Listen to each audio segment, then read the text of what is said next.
Hayırlı akşamlar. Assalamu alaikum dostlar. Yaxshimisiz? Sağlam yurtmisizlar? Tak. Saatimiz 2:24 dostlar. Bugün hem 28'i nasip etgenden. Çayımız yanımızda. Ertangi planla tayyor. Tabii ki kitaplarımız ham devam. Şurada bir zat dikkatimi çekti dostlar. Paylaşıp ötecekmen dostlar. Yatırım yapıp para kazanmanın sonradan da onu tüketmenin bir anlamı yok. Bu özü prostoy söz dostlar. Prostoy sözlem. Lakin içindeki manası bir yerde işlep aylık alıp aylığını derrol soğu bergenin bir manası yok dedi. Bir peydası yok dedi indi özüm dilde aytganda da. İşledik, tapkan pulumuza derrol azırak 70 lira bir ödenem qarzalıktan maşin aldık. Yığnam. Ya da işledik, deşanımızı remont etmeli uyda. Deşanımızı çok gedib hem remont ettik. Boldu. Ya da işledik, garaj samaladık, garajımızı saldık. Boldu. Yani pul boldu, qutardı şu yerda. Indi sen yani deşanını remont etken bolsan, indi içan baqa, indi içanını remont etmelisan. Indi şu üçün pul işlep başlasan. Şu üçün dırmalanıp başlasan.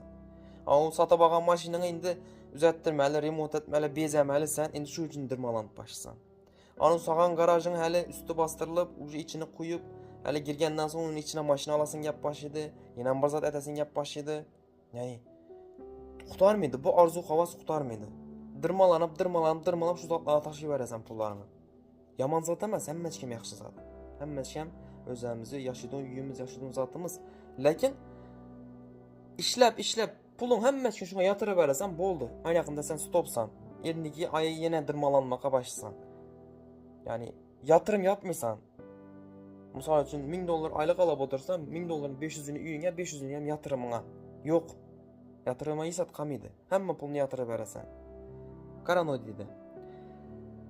Kendine güveni az olan ve maddi baskılara dayanamayan kimseler asla zengin olamaz dedi. Şimdi bu Zengin Baba Yoksul Baba kitabı bu dostlar. Bir numarasına karan. Kendine güveni az olan, yani özüne hiç inancın yok, hiç güvenin yok.